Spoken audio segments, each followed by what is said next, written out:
Hi guys, अभी तक हमने मूविंग चार्जेस एंड मैग्नेटिज्म में ये पढ़ा था कि एक मूविंग चार्ज अगर किसी एक्सटर्नल मैग्नेटिक फील्ड में हो तो उस पर कितनी फोर्स लगेगी। ठीक है, अब हमें दूसरे पार्ट पे आना है कि एक मूविंग चार्ज की वजह से किस तरीके का मैग्नेटिक फील्ड प्रोड्यूस होता है। ठीक है, तो मूविंग चार्ज बेसिकली करंट ही होते हैं, तो हम लोग ये अज्यूम कर रहे हैं कि एक करंट कैरिंग वायर है, मान लो ये ए टू बी एक करंट कैरिंग वायर है। ठीक है, तो इस करंट कैरिंग वायर की वजह से एक कोई पॉइंट लिया हमने पी, तो उस पी पे किस टाइप का मैग्नेटिक फील्ड प्रोड्यूस होगा, मतलब मैग्नीट्यूड और डायरेक्शन वाइज। ठीक है, तो उसको पता लगाने के लिए हमारे पास एक लॉ होता है, बायोट सेवार्ट लॉ। ठीक है, अब उस बायोट सेवार्ट लॉ में क्या है, उस बायोट सेवार्ट लॉ के लिए हम एक छोटा सा एलिमेंट लेंगे वायर पे डीएल। हाँ, डीएल के थ्रू करंट तो सेम ही फ्लो करेगा आई। ठीक है, अब इस डीएल से हम इस पॉइंट पी का पोजीशन वेक्टर देखेंगे आर। ठीक है, अब हमें निकालना है इस डीएल एलिमेंट की वजह से इस पॉइंट पी पे जो इनफाइनेटेसिमली स्मॉल मैग्नेटिक फील्ड प्रोड्यूस हो रहा है वो। ठीक है, जिसको हम डिनोट करेंगे डीबी से। बायोट सेवार्ट लॉ कहता है कि ये जो बहुत छोटा मैग्नेटिक फील्ड है इस छोटे से एलिमेंट डीएल की वजह से, वो प्रोपोर्शनल है लेंथ डीएल के। ठीक है ना, डीएल जो कि हमारा एलिमेंट है उसकी जो लेंथ है मैग्नीट्यूड में वो डीएल है, तो उसके प्रोपोर्शनल है।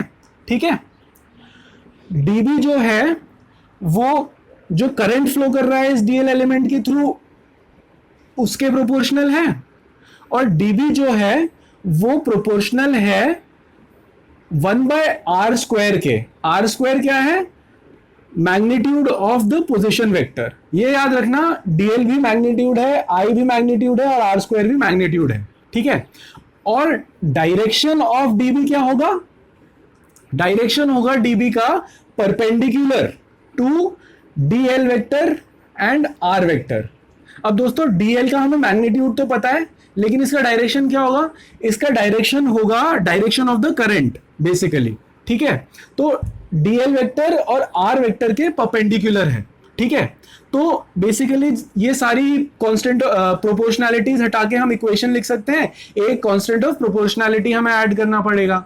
ठीक है, फॉर्मूला अल्टीमेटली हमारे पास ये आता है, dB is equal to mu naught by 4 multiplied by I ये वाला, डीएल ये वाला, आर बाय आर क्यूब। ठीक है, अब ये मत पूछ, मैंने यहां लिखा है आर स्क्वायर और यहां लिखा है आर क्यूब, इसमें कंफ्यूज मत होना। ये याद रखो कि मैंने एक ऊपर भी आर लिखा है। ठीक है ना, तो ये इस आर का मैग्नीट्यूड और ये आर क्यूब, इनमें से एक आर कट जाएगा तो ये आर स्क्वायर ही रह जाता है। ठीक है, एक ये याद रखना, क्योंकि डायरेक्शन जो है वो परपेंडिकुलर है डीएल और आर के, इसलिए हमें ये क्रॉस प्रोडक्ट लगाना पड़ा। ठीक है, ताकि हमें डीबी का डायरेक्शन भी मिल पाए।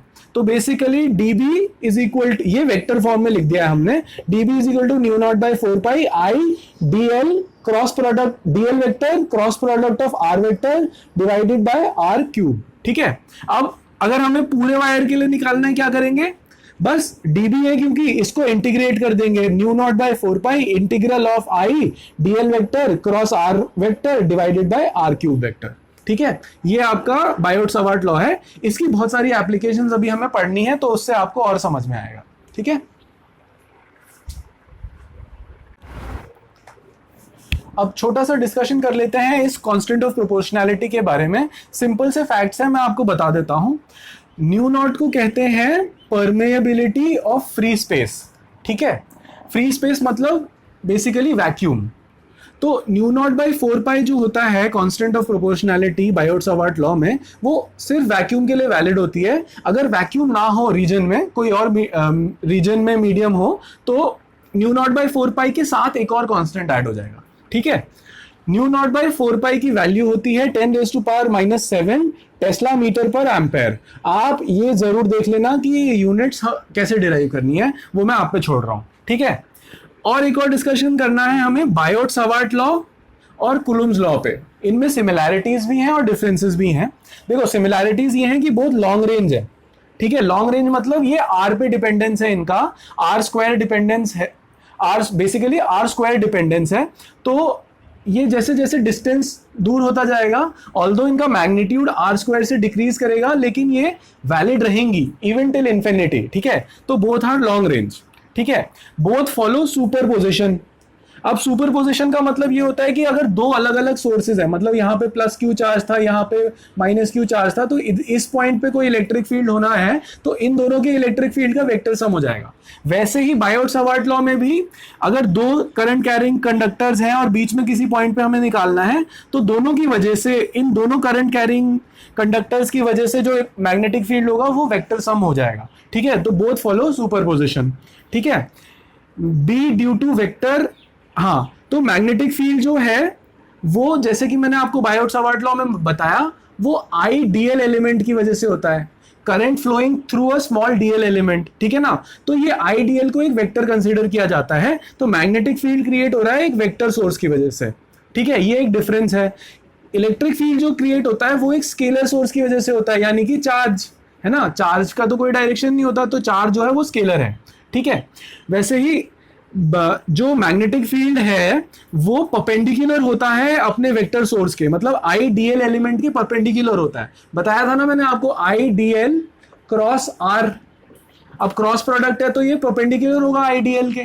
ठीक है, तो मैग्नेटिक फील्ड परपेंडिकुलर होता है, जबकि जो इलेक्ट्रिक फील्ड है वो चार्ज के लाइन में होता है। मतलब अगर कोई ऐसे चार्ज रखा है तो आप सीधी सीधी लाइन बना सकते हो इलेक्ट्रिक फील्ड से, इलेक्ट्रिक फील्ड की उसके थ्रू, है ना। तो electric field along the charge होता है।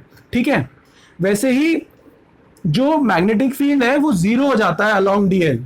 मान लो ये आपके पास कोई डीएल एलिमेंट था जहां पे करंट ऐसे फ्लो कर रहा था, तो इसकी सीधी सीधी लाइन अगर आप ड्रॉ करोगे तो उस पे इस एलिमेंट की वजह से मैग्नेटिक फील्ड जो है वो जीरो रहेगा।